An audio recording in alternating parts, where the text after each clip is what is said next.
जैनिक study classes में आप सभी विद्यार्थियों का स्वागत है।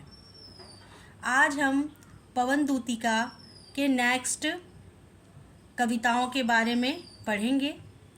12 से पहले मैंने 11 तक पढ़ा दिया है। अगर कोई बच्चा इस वीडियो को फर्स्ट टाइम देख रहा है तो पहले जाके उसको देख ले। ये 12th क्लास के लिए बहुत ही ज़्यादा इम्पोर्टेंट है।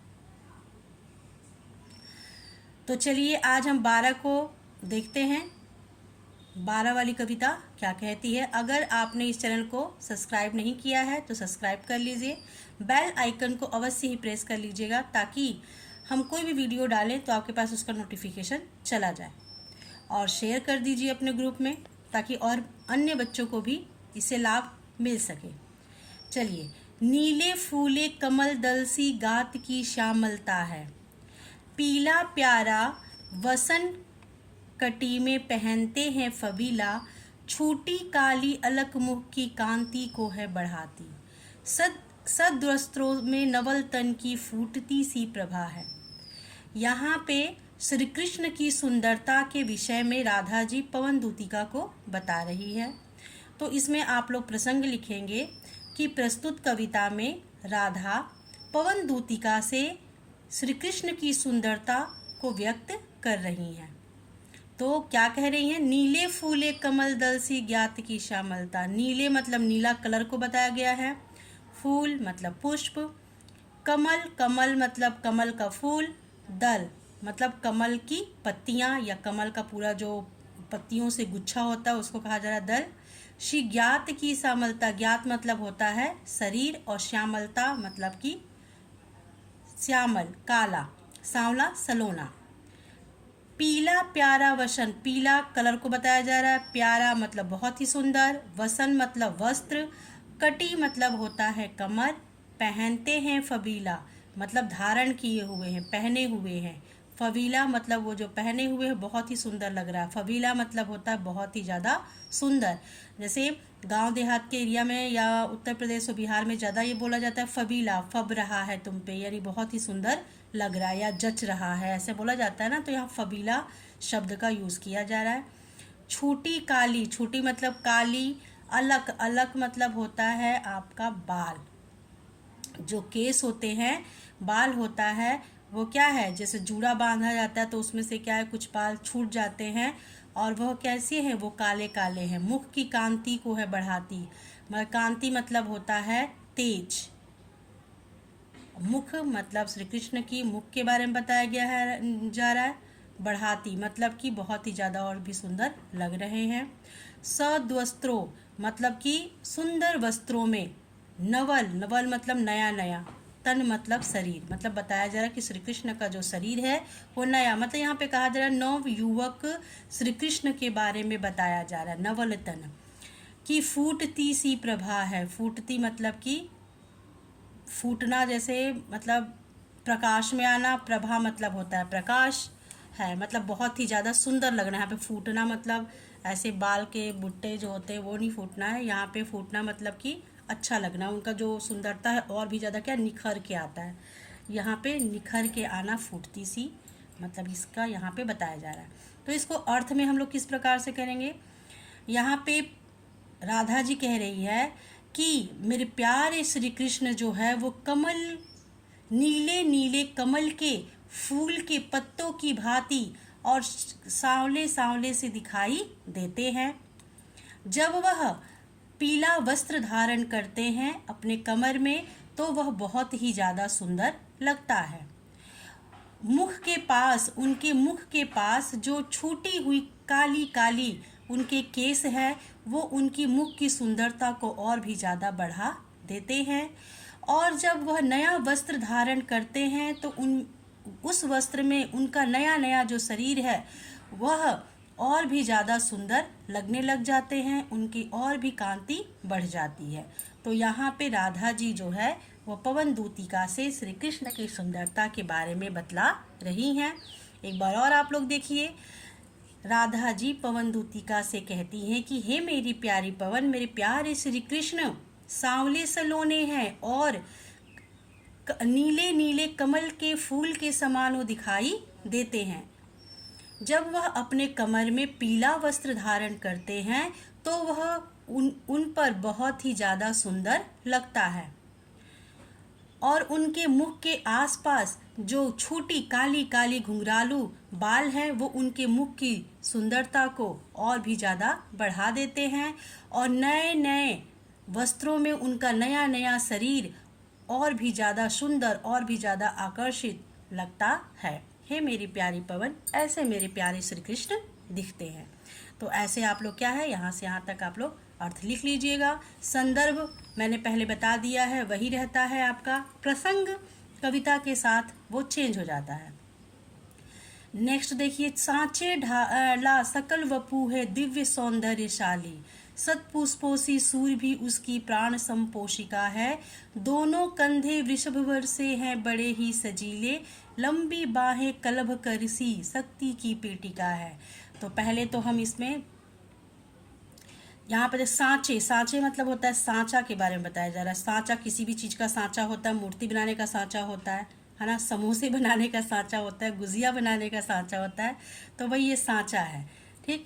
ढाला सकल वपु है, ढाला मतलब सांचे में ढला हुआ, सकल मतलब पूरा, वपु शरीर, दिव्य मतलब अलौकिक, सौंदर्यशाली मतलब बहुत ही ज़्यादा सुंदर, सतपुष्पोसी मतलब कि पुष्प से सतपुष्पोसी, सुरभि, सुरभि मतलब होता है सुगंधित, उसकी प्राण संपोषिका है मतलब कि प्राणों को पोषण करने वाली, फूलों से, फूलों की जो खुशबू है वो प्राण को क्या है, पोषण करने वाली है, दोनों कंधे वृषभवर से हैं बड़े ही सजीले, और मेरे प्यारे श्री कृष्ण के जो दोनों कंधे हैं वह वृषभवर, वृषभ मतलब होता है बैल, वर मतलब श्रेष्ठ, बड़े ही सजीले मतलब कि बहुत ही ज़्यादा सुंदर, लंबी बाहें कलभ, कलभ मतलब हाथी, कर मतलब होता है हाथ, तो हाथी के तो हाथ होते नहीं है ना, तो यहाँ पे श्री कृष्ण के हाथों के बारे में बताया गया है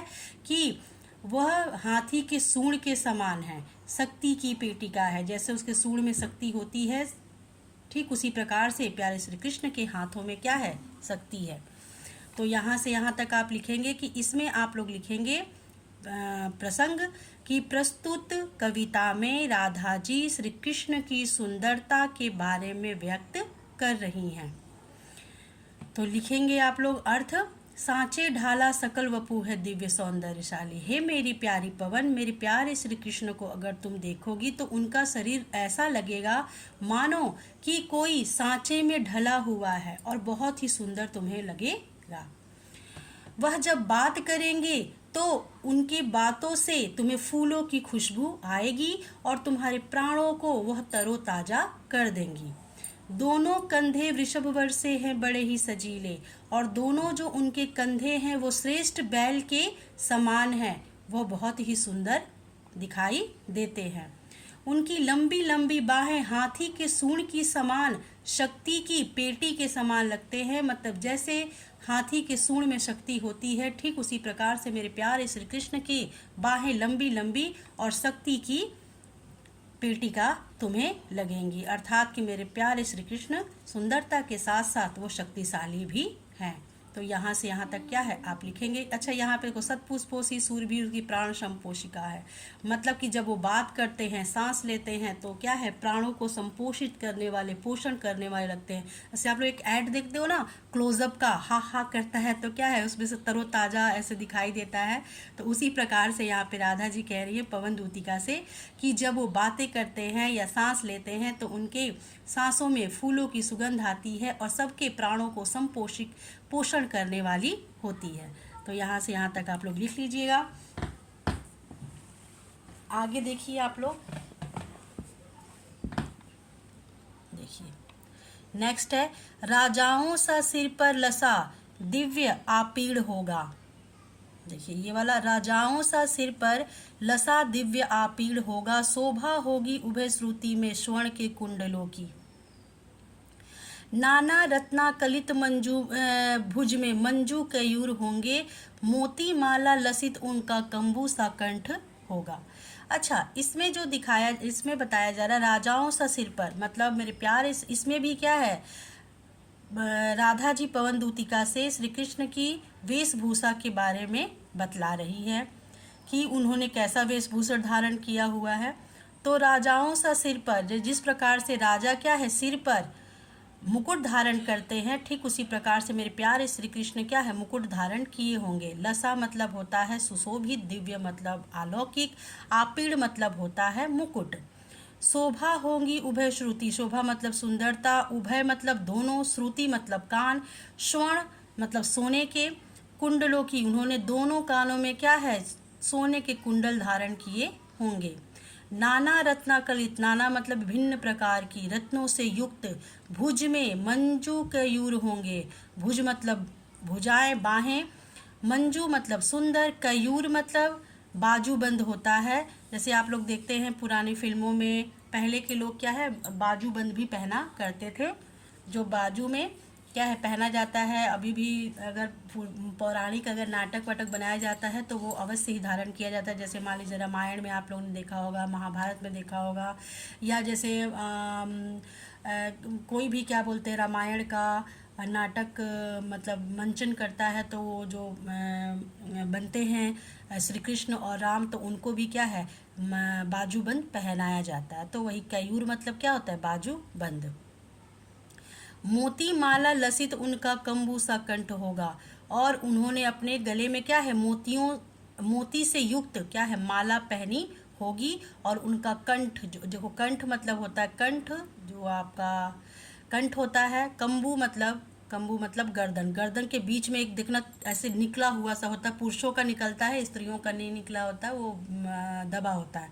तो जैसे पानी पीते ना गट गट ऐसे ऊपर नीचे को जाता है, उसी को कंठ कहा जाता है ना, पुरुषों का निकला होता है। तो वही कहा जा रहा है इसमें। तो यहाँ से यहाँ तक आप अर्थ देखिए।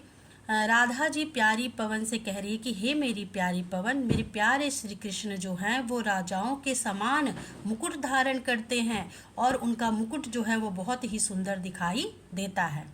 उन्होंने दोनों मेरे प्यारे श्री कृष्ण जो है वो दोनों कानों में सोने के कुंडल धारण किए हुए होंगे, और वो विभिन्न प्रकार से रत्नों से युक्त बाजूबंद भी पहने होंगे, जो वो बहुत ही सुंदर दिखाई देते हैं। वह अपने गले में मोती की माला धारण किए होंगे, और अपने शंख के समान गर्दन में उनका जो शंख के समान गर्दन होगा वो और भी ज़्यादा सुंदर दिखाई दे रहा होगा। तो इस प्रकार से इसका अर्थ यहाँ से यहाँ तक आप लोग लिखेंगे।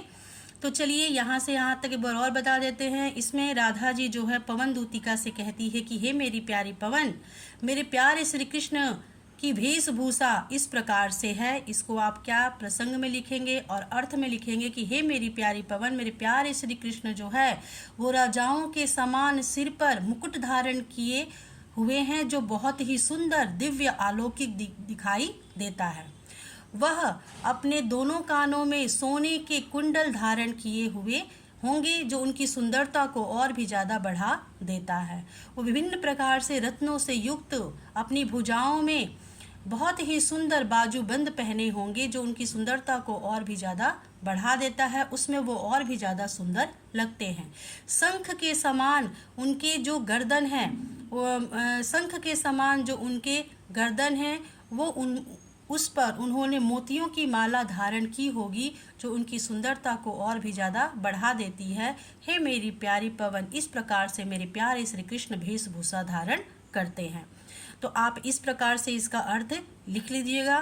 पवन दूतिका का जितना भी आपका कविता है वो सभी इम्पोर्टेंट है, वो आप उसको बस पढ़ के चले जाइएगा। आपको 4 लाइन की कविता बीच में से दे देती है और आपको उस समय समझ में नहीं आता कि कौन से पार्ट का है, तो आप इसको अच्छे से पढ़ के जाइएगा। वेरी वेरी इंपॉर्टेंट है। तो अगर आपको ये वीडियो बहुत ही अच्छा लगा होगा है ना, तो इसको लाइक कीजिए और कमेंट कीजिए और अपने ग्रुप में शेयर कर दीजिए। चलिए, नमस्कार, जय हिंद, जय भारत।